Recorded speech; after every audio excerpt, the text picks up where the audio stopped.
Hello বন্ধুরা, আমি আবার চলে এসেছি নতুন একটি ভিডিও নিয়ে। Welcome to our study room channel with Parna. আমি এখানে এডুকেশন বিষয়ের ওপরে নেটে যে সমস্ত প্রিভিয়াস ইয়ারের কোশ্চেন আসে সেইগুলো নিয়ে আমি আলোচনা করি। তো আপনার বিষয় যদি এডুকেশন হয়ে থাকে মাস্টার ডিগ্রিতে, তাহলে আপনি এই চ্যানেলটা ফলো করতে পারেন, বা যে এমএড করছেন সেও এই চ্যানেলটা ফলো করতে পারেন। আবার যারা ভবিষ্যতে মাস্টার ডিগ্রি করতে চান এডুকেশনের উপরে, সেও এই চ্যানেলটা ফলো করতে পারেন। আজকে আমি আলোচনা করব রিসার্চ পেপার নিয়ে। রিসার্চের যে মেন টেস্টগুলো থাকে, যেগুলো না জানলে পরে অনেকগুলো কোশ্চেনের অ্যান্সার দেওয়া ইউজিসি নেটের মতো এক্সামে অসুবিধা হয়, তো সেই জিনিসগুলোকে নিয়ে আজকে একটু আলোচনা করব। আর আপনারা এত আমাকে সাপোর্ট দিয়েছেন যে আমি আরও নতুন নতুন ভিডিও আপনাদের কাছে নিয়ে আসছি। অবশ্যই আমার সাথে থাকুন আর আমার পাশে থাকুন। এই চ্যানেলটা নতুন, এই চ্যানেলটাকে সাপোর্ট করে যান। তো আর দেরি না করে চলে যাব একেবারে মেন ভিডিওতে। তো আরেকটা জিনিস এখন যেটা মনে রাখবার বিষয়, সেটা হচ্ছে যে এই প্যান্ডামিক সিচুয়েশনে অবশ্যই সামাজিক দূরত্ব বিধি মেনে চলুন, মাস্ক পরুন, স্যানিটাইজার ব্যবহার করুন। যেরকম ভাবে আমরা নিজেদেরকে সুস্থ রাখতে পারি, স্বাভাবিক রাখতে পারি, সেই পদক্ষেপগুলি গ্রহণ করুন। চলুন আসা যাক আজকের নতুন ভিডিওতে। তো ফার্স্টেই একটা কথা বলে নিই যে যারাই আমরা রিসার্চ ওয়ার্ক করি বা রিসার্চের কাজ করি, তারাই জানি যে একটা রিসার্চ করতে গেলে আমাদের হাইপোথিসিস করতে হয়। হাইপোথিসিস যখন আমরা করব, সেই হাইপোথিসিসটা প্যারামেট্রিক টেস্ট বা নন প্যারামেট্রিক টেস্ট কি হবে সেটার উপরে নির্ভর করে কিন্তু আমি হাইপোথিসিস করব। মানে একটা হাইপোথিসিস করার সময় এটা বুঝে নিতে হবে যে এটা প্যারামেট্রিক টেস্ট হবে না নন প্যারামেট্রিক টেস্ট হবে। তো প্যারামেট্রিক টেস্ট আর নন প্যারামেট্রিক টেস্ট এই দুটোর মধ্যে মূল পার্থক্যটা কি, এটা আমাদের আগে জানতে হবে। প্যারামেট্রিক টেস্ট হচ্ছে যেটাতে একটা ফিক্সড প্যারামিটার থাকে, নাম শুনেই বোঝা যাচ্ছে। নন প্যারামেট্রিক টেস্টে ফিক্সড কোনো প্যারামিটার থাকে না। আর একটা যেটা মেন পার্থক্য রয়েছে প্যারামেট্রিক টেস্ট আর নন প্যারামেট্রিক টেস্টের, সেটা হচ্ছে প্যারামেট্রিক টেস্টে পপুলেশনটা নর্মালি ডিস্ট্রিবিউশন হয়, non parametric test distribution free parametric test, অর্থাৎ এখানে কোনো ডিস্ট্রিবিউশনই হয় না। ওকে, পপুলেশনের ডিস্ট্রিবিউশন হয় না। আর তুলনামূলকভাবে নন প্যারামেট্রিক টেস্টটা একটা লার্জ স্যাম্পলের ক্ষেত্রে ব্যবহার করা হয়। ওকে, আর প্যারামেট্রিক টেস্ট একটা ছোট স্মল স্যাম্পলের ক্ষেত্রে ব্যবহার করা হয়, স্মল স্যাম্পল সাইজের ক্ষেত্রে ব্যবহার করা হয়। কারণ কি, প্যারামেট্রিক টেস্টটা আমরা কোয়ান্টিটেটিভ ওয়েতে করি।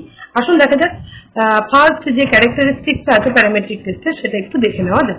ফার্স্ট ক্যারেক্টারিস্টিক টেস্টে এখানে বলছে, ফার্স্ট ক্যারেক্টারিস্টিক হচ্ছে তার, the parametric test is the hypothesis test which provides generalization for making statements about the mean of the parent population. Generalization for the making statements about the mean of the parent population. মিনটা generalization করা হয়। ওকে, পপুলেশনের যে মিনটা থাকে, এই পপুলেশনের যে মিন থাকে, এই মিনটার কিন্তু এখানে কি করা হয় না, জেনারেলাইজেশন করা হয়। ওকে, দেখুন এই জেনারেলাইজেশন কিন্তু দুটোর ক্ষেত্রেই করা হয়, সব ক্ষেত্রেই জেনারেলাইজেশন করা হয়, কিন্তু বুঝতে হবে যে সেন্ট্রাল টেন্ডেন্সিটা কোথায় কি ইউজ হয়। তো প্যারামেট্রিক টেস্টে যে সেন্ট্রাল টেন্ডেন্সিটা ব্যবহার হয়, সেই সেন্ট্রাল টেন্ডেন্সিটা হচ্ছে মিন।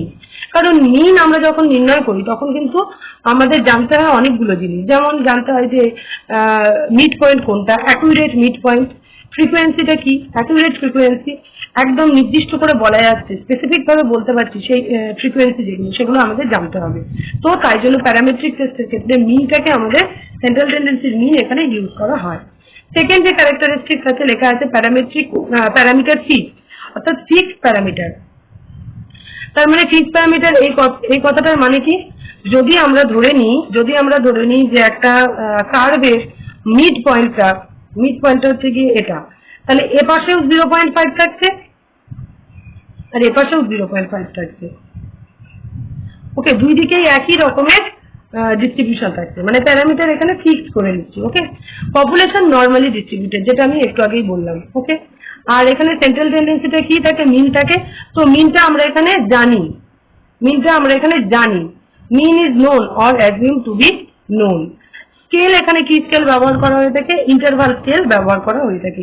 তো স্কেল মোটামুটি 4টা হয়, মোটামুটি না, চারটাই স্কেল হয়। একটা হচ্ছে গিয়ে নমিনাল স্কেল, একটা অর্ডিনাল স্কেল, একটা ইন্টারভাল স্কেল, আর একটা ফোর্থ হচ্ছে রেশিও স্কেল। নমিনাল স্কেল আমরা নাম দিয়ে ভাগ করে নিতে পারছি, যেটা বা নাম দিয়েই আমরা স্যাম্পল কালেক্ট করতে পারি। যেমন আমি ধরুন একটা স্যাম্পল কালেক্ট করার সময় বলে দিলাম যে এটা মেয়েদের গ্রুপ, এটা ছেলেদের গ্রুপ, এইভাবে ডিভাইড করে দিলাম জাস্ট নামের ভিত্তিতে। আরেকটা হচ্ছে অর্ডিনাল স্কেল, যেটা অর্ডার ওয়াইজ হয়, যেখানে আমরা র্যাঙ্কটাকে দেখি। আরেকটা হচ্ছে সরি র্যাঙ্ক নয়, মানে হ্যাঁ স্তর হিসেবে দেখি। অর্ডিনাল স্কেলে আমরা স্তর স্তর করে ধরে নিই যে এটা একটা স্তর, এটা একটা স্তর, এরকম ভাবে একটা লেভেল বা স্তর হিসেবে আমরা অর্ডার হিসেবে আমরা এটাকে সাজাই অর্ডিনাল স্কেলে। ইন্টারভাল স্কেলে একটা আরবিটারি জিরো থাকে, যে জিরোটা বাস্তব জিরো নয়, আরবিটারি জিরো এখানে ধরা হয়। আর এই ইন্টারভাল স্কেল মোটামুটি যে কটা কোয়ান্টিটেটিভ মেথড যেখানে যেখানে অ্যাপ্লাই করা হয়, ইন্টারভাল স্কেল সেখানে সেখানে অ্যাপ্লাই করা হয়। টি টেস্ট, এফ টেস্ট, এইরকম যে বিভিন্ন ধরনের টেস্ট হয়, সেই টেস্টগুলোতে ম্যাক্সিমাম ক্ষেত্রে ইন্টারভাল স্কেলই ব্যবহার করা হয়ে থাকে, কারণ কোয়ান্টিটেটিভ মেথড এখানে অ্যাপ্লাই হয়। আর রইল বাকি পরে রেশিও স্কেল। রেশিও স্কেলে কি হয়, অ্যাবসলিউট জিরো থাকে, যে জিরোটা এই স্কেলের জিরোটা কি আমরা একেবারে পরিমাপ করতে পারছি। কখনো কখনো দেখি বাচ্চাদের জামা কিনতে গিয়ে বাচ্চাদের জামার পেছনে লেখা থাকে এই জামাটি 0 থেকে 5 বছরের বাচ্চাদের জন্য।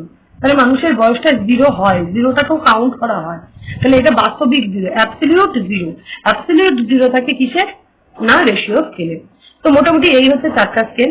তো প্যারামেট্রিক টেস্টের ক্ষেত্রে ইন্টারভাল স্কেল এখানে ব্যবহার করা হয়ে থাকে। কিছু কিছু ক্ষেত্রে আমরা রেশিও স্কেলও ব্যবহার করি, যেখানে কিনা কোয়ান্টিটেটিভ রিসার্চ মেথড অ্যাপ্লাই করা হয়। ঠিক আছে, সেখানে আমরা কিছু কিছু ক্ষেত্রে রেশিও স্কেলও ব্যবহার করি। ইন্টারভাল স্কেলে মোটামুটি তিনটা স্কেলের কাজ হয়। তিনটা স্কেল কি কি, nominal scale, ordinal scale plus interval scale. মানে নমিনাল স্কেল, অর্ডিনাল স্কেলের কাজ তো এখানে হবেই, তার সাথে ইন্টারভাল স্কেলের কাজও এখানে হয়। মানে কি, নাম দিয়ে এখানে বিভাজন করতে পারবো, আবার স্তর স্তর ভাবেও একটা স্যাম্পলকে আমরা কালেক্ট করতে পারবো, আবার ইন্টারভাল স্কেলে যে আরবিটারি জিরো সেটাকে হিসাব করেও আমরা কিন্তু একটা স্যাম্পল কালেক্ট করতে পারি ইন্টারভাল স্কেলে। ওকে, আমি যতটা পারলাম এখানে বোঝানোর চেষ্টা করলাম, আশা করি আপনারা বুঝতে পারছেন। এক্সাম্পল এটার কি কি হয় প্যারামেট্রিক টেস্টের।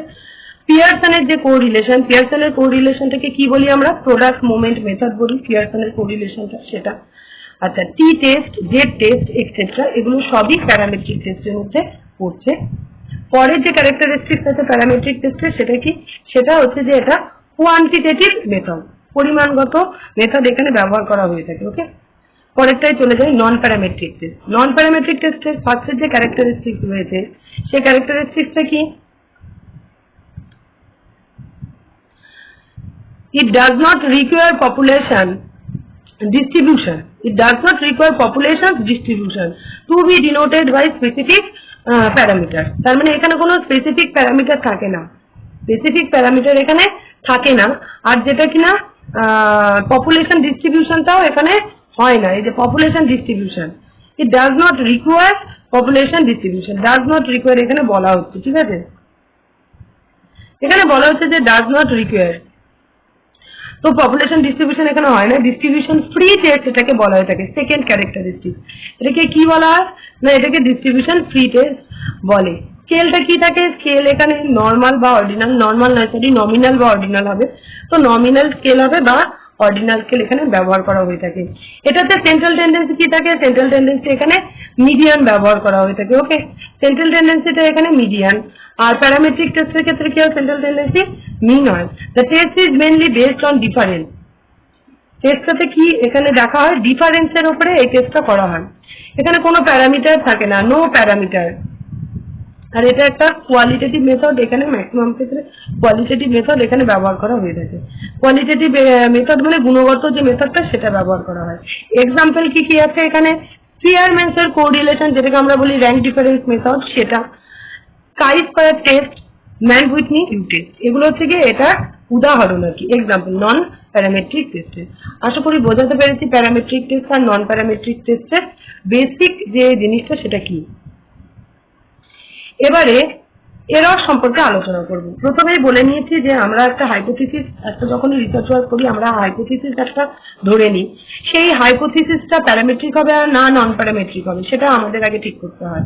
তারপরে কি ঠিক করতে হবে, যে এরর মানে সিগনিফিকেন্স লেভেলটা ঠিক করতে হয়, এররটা না সরি সিগনিফিকেন্স লেভেল একটা ঠিক করতে হয়।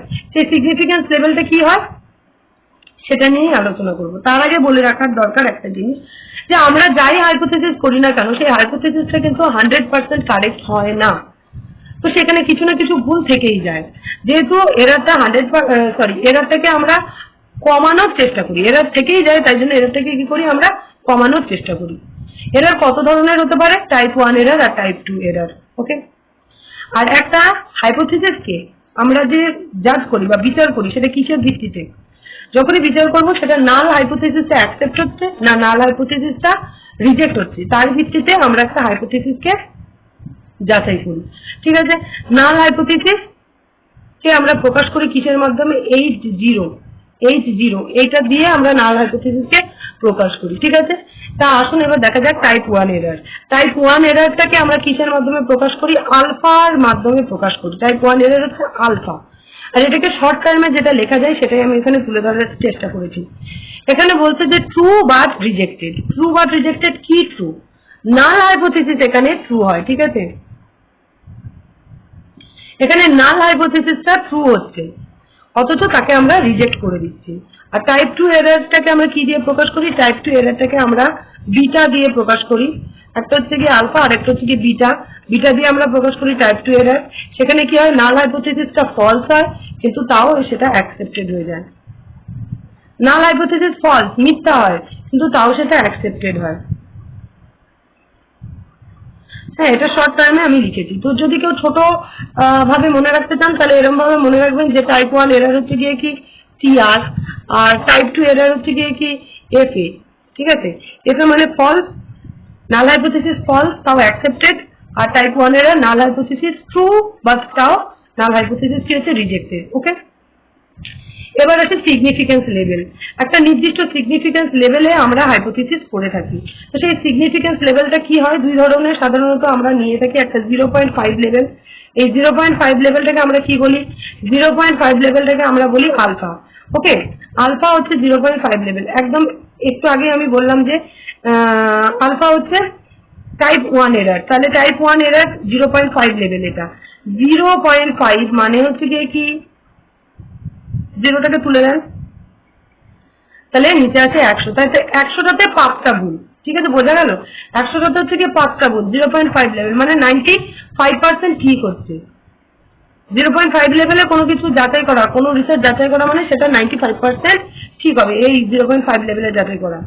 আর আরেকটা সিগনিফিকেন্স লেভেল হয়, লেভেল অফ সিগনিফিকেন্স হয়, সেটা হচ্ছে কি 0.01। এটা মানে হচ্ছে কি 100টায় একটা ভুল। ঠিক আছে, 100টাতে একটা ভুল, বাকি সব ঠিক, মানে 99% ঠিক। ওকে, 99% ঠিক। সেই 0.01 লেভেলে যেটা হবে, 0.101 সিগনিফিকেন্স লেভেলে যে হাইপোথিসিসটা করবো সেটাতে 99% হাইপোথিসিসটা ঠিক হবে, এটা ধরে নেওয়া হয়। ওকে, তো এখানে এটাই দেখবার বিষয় বা এখানে এটাই জানবার বিষয় যে আলফাটা হচ্ছে যে 0.05 সিগনিফিকেন্স লেভেল। আলফা মানে আমরা 0.05 সিগনিফিকেন্স লেভেল বলে থাকি। সচরাচর আমরা এই দুটো সিগনিফিকেন্স লেভেলে একটা হাইপোথিসিসকে যাচাই করি। আশা করি আপনারা এটাও বুঝতে পারলেন। এরপরে চলে আসি টি টেস্ট, এস টেস্ট এবং জেড টেস্টের ক্ষেত্রে, কাই স্কোয়ার টেস্টের ক্ষেত্রে।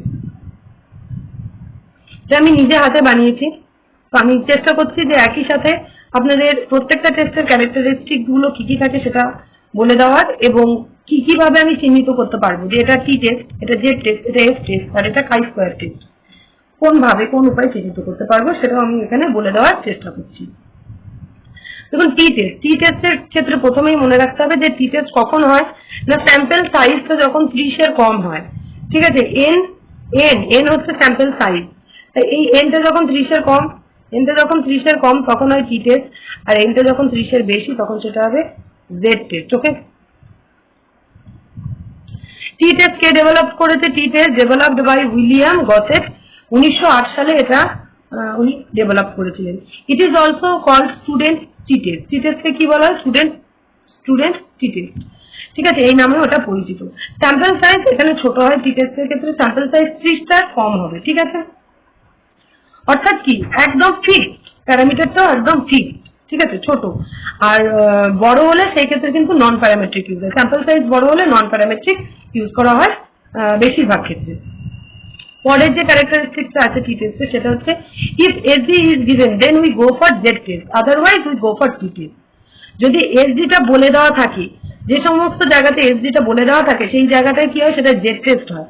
আর টি টেস্টের ক্ষেত্রে এসডি আমরা জানি না। হ্যাঁ, টি টেস্টের ক্ষেত্রে আমরা কিন্তু এসডিটা জানি না। ঠিক আছে, তো এইখানে এটাই মেইন ডিফারেন্স, জেড টেস্ট আর টি টেস্ট এটাই ডিফারেন্স। ফর্মুলা কিন্তু একই থাকে টি টেস্ট আর জেড টেস্টে। আসলে আমার ফর্মুলাটা কি থাকে সেটা দেখে নিই। টি টেস্টের ক্ষেত্রে ফার্স্ট ফর্মুলা হচ্ছে এভাবে, মানে দুরকম ভাবে টি টেস্ট থেকে বর্ণনা করা যায়, দুরকমই এখানে আমি উল্লেখ করে দিয়েছি। ফার্স্টটাতে বলা হচ্ছে যে x1 বার আর minus x2 bar by root over s1 by n1 plus s2 by n2। Okay, আর আরেকটা হচ্ছে টি টেস্টকে আরেকভাবেও দেখানো যায়, সেটা হচ্ছে কি x bar minus mu by sd by root over n। Okay, আচ্ছা, তাহলে সেকেন্ডটা নিয়েছি, যেটা আমরা নিয়েছি এখানে এই যে আপনারা দেখতে পাচ্ছেন x bar minus mu. x bar মানে হচ্ছে কি স্যাম্পল অফ মিন, আর মিউ মানে কি? মিউ মানে হচ্ছে কি পপুলেশন অফ মিন। ঠিক আছে, এই যে একটা হচ্ছে মিউ মানে হচ্ছে পপুলেশনের মিন, এটা মানে হচ্ছে পপুলেশনের মিন, আর এটা মানে হচ্ছে স্যাম্পলের মিন। এক্স বার মানে হচ্ছে কি স্যাম্পলের মিন। ঠিক আছে, আর এস মানে কি হচ্ছে স্যাম্পল অফ স্ট্যান্ডার্ড ডিভিয়েশন। কারণ এটা মানে স্যাম্পলের স্ট্যান্ডার্ড ডিভিয়েশন, কারণ আমরা কি টেস্টের ক্ষেত্রে আগেই বললাম এসডিটা জানি না। পপুলেশনের এসডি কিন্তু এখানে নিয়ে কাজ করা হয় না, কাজ করা হয় কি নিয়ে? স্যাম্পলের যে স্ট্যান্ডার্ড ডিভিয়েশন সেটাকে নিয়ে এখানে কাজ করা হচ্ছে। ঠিক আছে, আর যদি আমি আগের ফর্মুলাটাতে যাই যে এক্স বার আর x1 বার আর মাইনাস x2 বার, তাহলে সেটা এখানে কি বলছে? x1 বার মানে হচ্ছে যে mean of the first data set, x2 bar মানে হচ্ছে mean of the second data set, আর s1 মানে হচ্ছে দাঁড়াচ্ছে এখানে কি? s1 মানে এখানে কি s1 আর s2, এটার মানে কি?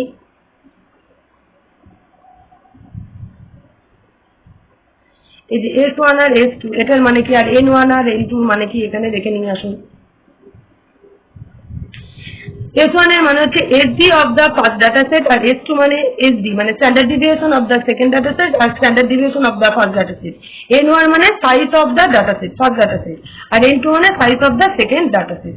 ঠিক আছে, n1 n2 এগুলো কিছু না, এটা ফার্স্ট সেট ডাটা সেটের সাইজ, সেকেন্ড ডাটা সেটের সাইজ।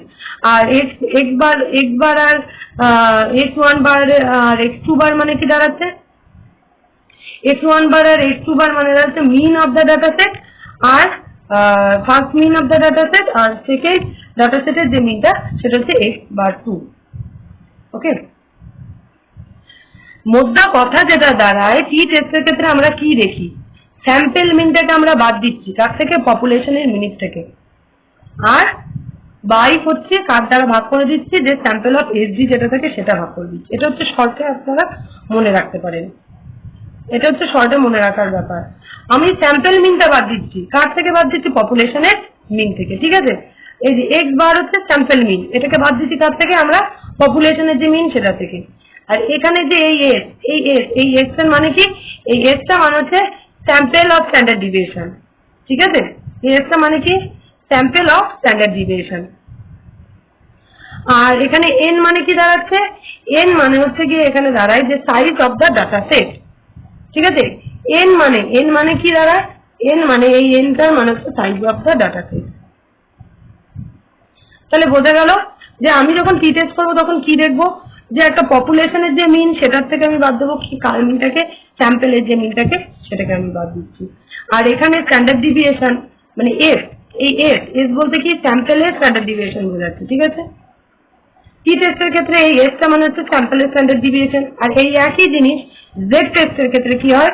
জেড টেস্টের ক্ষেত্রে আমরা এস দিই না, জেড টেস্টের ক্ষেত্রে আমরা দিই সিগমা। এই সিগমাটা হচ্ছে পপুলেশনের স্ট্যান্ডার্ড ডিভিয়েশন। সূত্র বা ফর্মুলা একই থাকে। এখানেও এক্স বার মানে কি? এক্স বার মানে হচ্ছে mean of sample, R mu মানে কি মিন অফ পপুলেশন, ঠিক আছে, মিউ মানে হচ্ছে মিন অফ পপুলেশন, পপুলেশনের মিন থেকে আমরা স্যাম্পেলের মিনটাকে বাদ দিচ্ছি, ঠিক আছে। কিন্তু এখানে যে সিগমা, এটার মানে আলাদা। এই সিগমাটার মানে কি, এখানে যে সিগমা থাকে, এখানে যে সিগমাটা থাকে, জেড টেস্টের যে সিগমাটা থাকে, সেই জেড টেস্টের সিগমার মানে দাঁড়ায়, এই জেড টেস্টের সিগমার মানে দাঁড়ায় standard deviation of population. Okay, T test আর জেড টেস্টের মেইন পার্থক্যই এটা। এটাতে জেড টেস্টে পপুলেশনের স্ট্যান্ডার্ড ডিভিয়েশন দেওয়া থাকে, স্ট্যান্ডার্ড ডিভিয়েশনটা কার থাকে, পপুলেশনে। আর টি টেস্টের ক্ষেত্রে স্ট্যান্ডার্ড ডিভিয়েশনটা কার থাকে, স্যাম্পেলের থাকে। ওকে,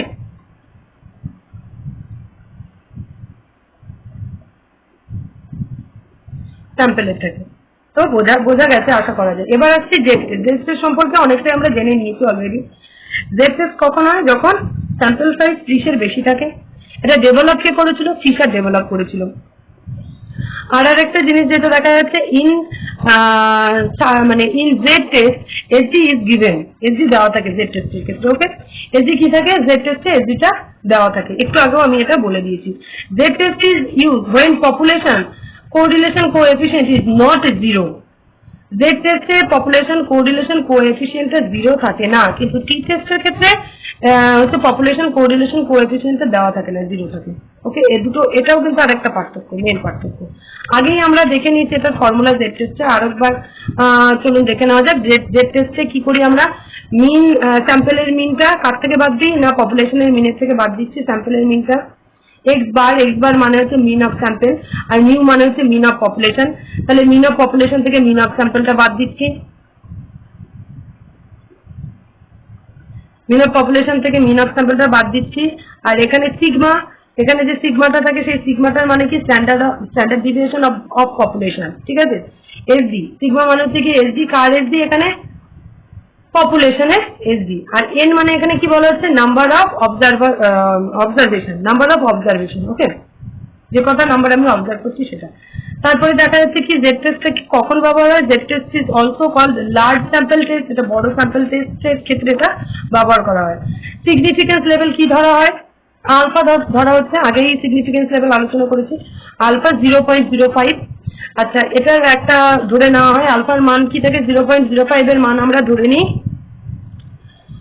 1.96, ঠিক আছে।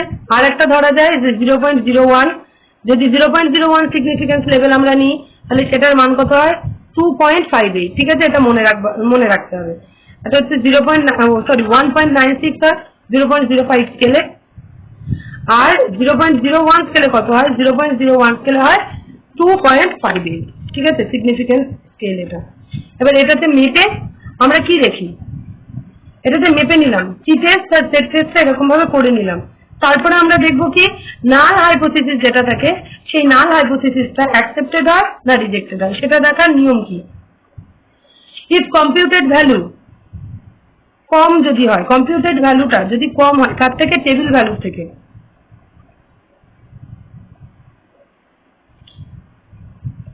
If computed value less than table value, then null hypothesis accepted. Okay, then null hypothesis accepted. Computed ভ্যালুটা যদি কম হয় কার থেকে, টেবিল ভ্যালুর থেকে। টেবিল ভ্যালুটার থেকে যদি কম্পিউটেড ভ্যালু বা ক্যালকুলেটেড ভ্যালুটা যেটা আমরা ক্যালকুলেট করছি সেই ভ্যালুটা যদি কম হয়, লেস দেন, কম হয়, তাহলে কি হবে, নাল হাইপোথিসিস যেটা থাকে, নাল যেটা থাকে সেটা কিন্তু অ্যাকসেপ্টেড হয়ে যায়। ওকে, আরেক রকম ভাবে এটা মনে রাখা যায়, যদি ক্যালকুলেটেড ভ্যালু টেবিল ভ্যালুর থেকে বেশি হয় তাহলে নাল হাইপোথিসিস কি হবে, রিজেক্টেড হয়ে যাবে। নাল হাইপোথিসিস রিজেক্টেড, যে কোনো দুটোর মধ্যে একটা মনে রাখলেই হবে। তাহলে আগে আমরা দেখে নিলাম যে জেড টেস্ট কি, টি টেস্ট কি, তারপরে সেটাকে ফর্মুলায় ফেললাম, সিগনিফিকেন্স লেভেল ঠিক করলাম। সিগনিফিকেন্স লেভেল যদি 0.5 নিই, 0.5 সিগনিফিকেন্স যদি আমি লেভেল নিই তাহলে সেটা কততে পরিমাপ করব না, সেটার মানটা কত হয় 1.96। আর যদি আমি সিগনিফিকেন্স লেভেল নিই 0.01, তার মান হয় 2.58।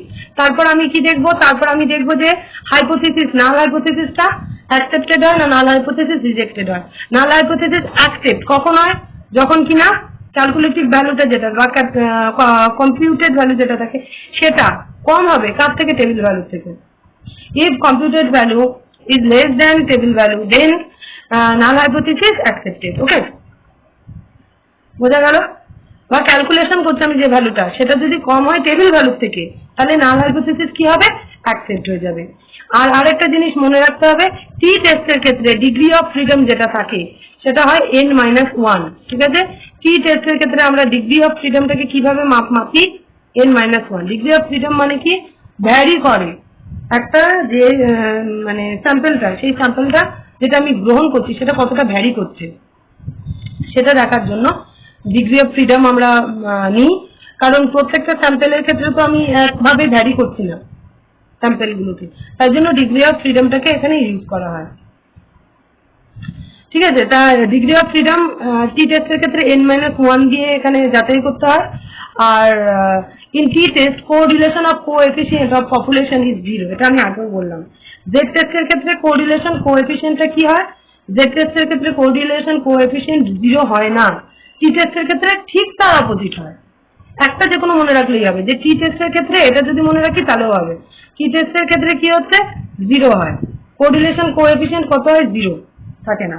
আর টি টেস্টের ক্ষেত্রে ডিগ্রি অফ ফ্রিডম কি হচ্ছে, n-1। ওকে, আশা করি বোঝাতে পারলাম এভাবে টি টেস্ট বা জেড টেস্ট করতে হয়। টি টেস্ট জেড টেস্ট করার নিয়মটা বোঝা গেল। এবারে আসছে অ্যানোভা এফ টেস্ট। এফ টেস্টটাকে আমরা কি বলি, এফ টেস্টটাকে হচ্ছে গিয়ে অ্যানোভা বলি। এটা স্যাম্পলটা কি হয়, স্মল স্যাম্পল না হয়, small sample test. ANOVA given কে দিয়ে থেকে ফিশার দিয়েছে, জেড টেস্টও ফিশার দিয়েছে, অ্যানোভাটাও ফিশার দিয়েছে। F test is use by comparing the ratio of the two variant. কেন এই অ্যানোভা বা এফ টেস্ট আমরা ব্যবহার করি, এফ টেস্ট আমরা কেন ব্যবহার করি না, কম্পেয়ারিং দ্য টু ভ্যারিয়েন্ট, দুটো ভ্যারিয়েন্ট, দুটো গ্রুপের ভ্যারিয়েন্স থেকে কম্পেয়ার করার জন্য আমরা ব্যবহার করি, ঠিক আছে। Comparing the ratio of the two variant, okay, comparing the ratio of the two variant. F test never negative, never be negative, মানে এফ টেস্ট কখনো নেগেটিভ হয় না। কারণ কি না, upper value is greater than lower, upper ভ্যালুটা সবসময় lower value থেকে বেশি হয়। তাহলে অ্যানোভা কখন ইউজ হয়, দুটো গ্রুপের মধ্যে আমি ডিফারেন্স দেখতে চাইছি, ভ্যারিয়েন্সের যে ডিফারেন্স সেটা আমি দেখতে চাইছি। অ্যানোভা মানে অ্যানালাইসিস অফ কোভ্যারিয়েন্স, ঠিক আছে, না সরি কোভ্যারিয়েন্স না, অ্যানালাইসিস অফ ভ্যারিয়েন্স। তো অ্যানালাইসিস করছি কার, ভ্যারিয়েন্সকে, দুটো গ্রুপের মধ্যে, দুটো গ্রুপের মধ্যে ভ্যারিয়েন্সের যে ডিফারেন্স সেটাকে আমরা অ্যানালাইসিস করি। Two sample have same variance, দুটো স্যাম্পলের সেম ভ্যারিয়েন্স এখানে থাকে।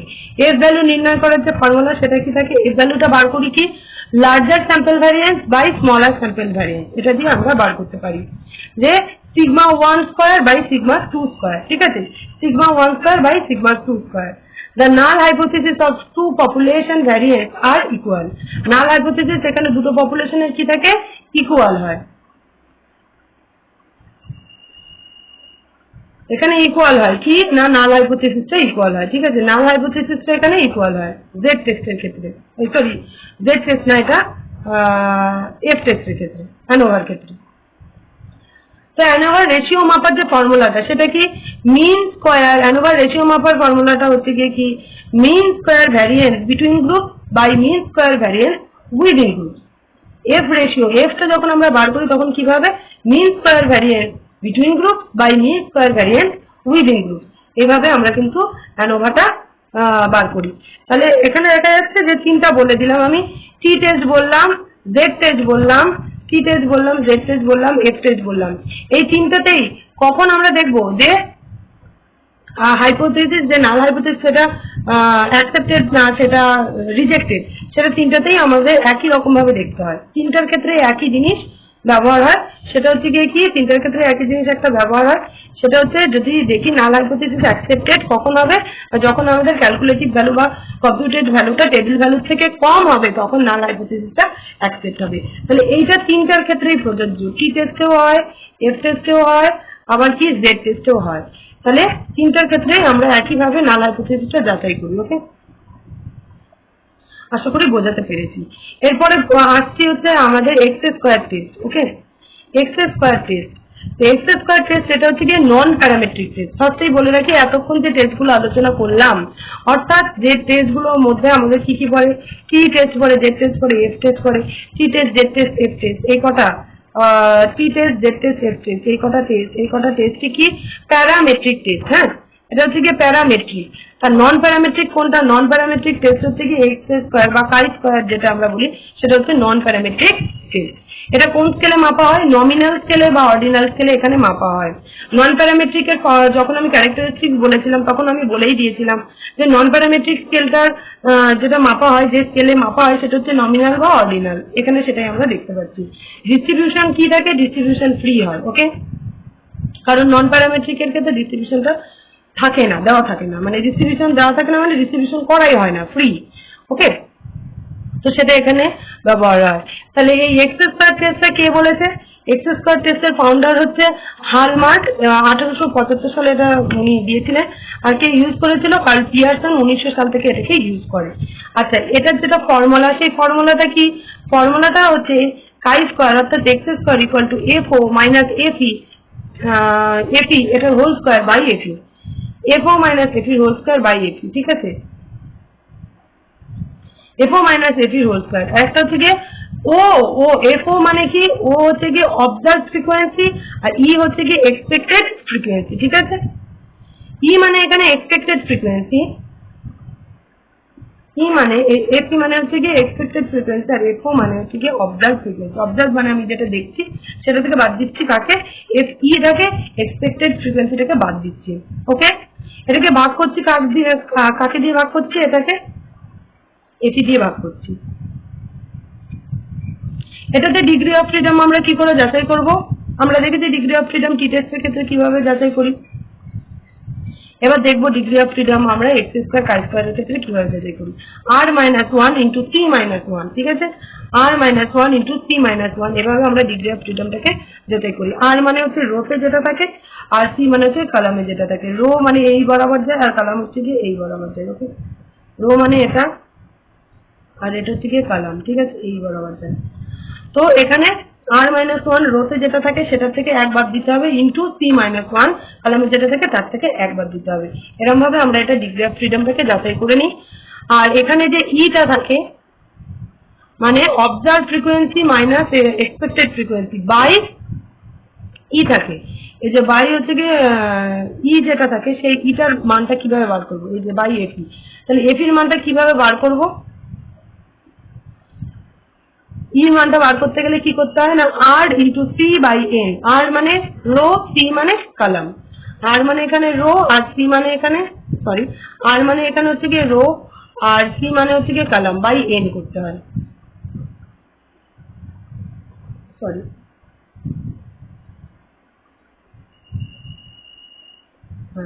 এবার আবার সিগনিফিকেন্স লেভেল, এখানে আলফা ধরে আমি করতে পারি। আলফা মানে 0.05, এই সিগনিফিকেন্স লেভেলে আমি করতে পারি। তাহলে এখানেও নাল হাইপোথিসিস অ্যাকসেপ্টেড হবে বা নাল হাইপোথিসিস রিজেক্টেড হবে, সেটা পরিমাপ করার জিনিসটা কিন্তু এক। তার মানে অল অফ দা টেস্ট, এখানে একটা জিনিস কিন্তু কমন। কমন কি না, নাল হাইপোথিসিস কিভাবে অ্যাকসেপ্ট হয় আর কিভাবে রিজেক্ট হয়। যখন কিনা আমাদের ক্যালকুলেটেড ভ্যালুটা কম হবে কার থেকে না, টেবিল ভ্যালু থেকে। যখন ক্যালকুলেটেড ভ্যালুটা বা কম্পিউটেড ভ্যালুটা কম হবে টেবিল ভ্যালু থেকে, তখন কি হবে? নাল হাইপোথিসিস অ্যাকসেপ্টেড হবে। তখন নাল হাইপোথিসিস অ্যাকসেপ্টেড হবে। এই ফর্মুলাটা এটা তিনটার ক্ষেত্রেই গ্রান্টেড, বাকি তিনটার ক্ষেত্রেই গ্রান্টেড। ওকে, টি টেস্টেও হবে, জেড টেস্টেও এটা হবে, এটা হচ্ছে কি এফ টেস্টেও হবে, আবার এক্স স্কয়ারেও এই একই হবে। ঠিক আছে, এই যে ফর্মুলাটা একই থাকছে, নাল হাইপোথিসিস অ্যাকসেপ্ট আর রিজেক্টেড যে ফর্মুলাটা সেটা একই থাকছে। তাহলে আশা করি যে আপনারা বুঝতে পেরেছেন যে কিরকম ভাবে T test, Z test, F test এবং এক্স স্কয়ার টেস্ট করা হয়, কোন কোন ক্ষেত্রে আমরা করব, স্যাম্পল সাইজ কত কত থাকলে কোন কোন টেস্ট ইউজ করা হবে, কোনটা প্যারামেট্রিক কোনটা নন প্যারামেট্রিক টেস্ট, এগুলো আশা করি আপনারা সব বুঝতে পেরেছেন।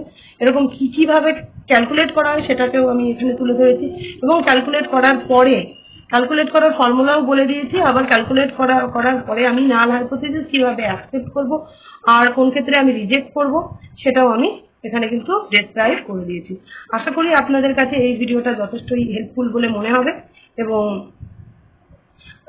আপনারা এই ভিডিওটাকে দেখবেন আর আমাকে সাপোর্ট করবেন। তো আজকের মতো আমি এই কথা বলেই শেষ করতে চাইছি। Thank you for watching. যদি আপনাদের ভালো লেগে থাকে আমার ভিডিওটি, তাহলে অবশ্যই লাইক করুন, শেয়ার করুন, সাবস্ক্রাইব করুন, এবং আমি অল্প সময়ের মধ্যে চেষ্টা করলাম এইগুলোকে বুঝিয়ে দেওয়ার। অল্প সময়ের মধ্যে চেষ্টা করলাম যে এগুলোকে বুঝিয়ে দেওয়ার। প্লিজ লাইক করুন, শেয়ার করুন, সাবস্ক্রাইব করুন। যারা যারা এখনো করেননি এখনই সাবস্ক্রাইব করে দিন, বেল আইকনটা প্রেস করুন এবং নোটিফিকেশন অন করে দিন। তাহলে আপনি আমার পরবর্তী ভিডিওগুলো আর কি দেখতে পাবেন, পরের সময়ও দেখতে পাবেন। ভালো থাকবেন, সুস্থ থাকবেন, আর স্যানিটাইজার ইউজ করবেন, সোশ্যাল ডিস্টেন্স মেনটেন করবেন, আর অবশ্যই বাইরে বেরোলে মাস্ক পরবেন। পড়াশোনার সাথে যুক্ত থাকুন, দেখবেন মন ভালো থাকবে। আর আমার চ্যানেলটাকে সাপোর্ট করবেন। এই বলেই আজকে আমার ভিডিওটি আমি শেষ করছি।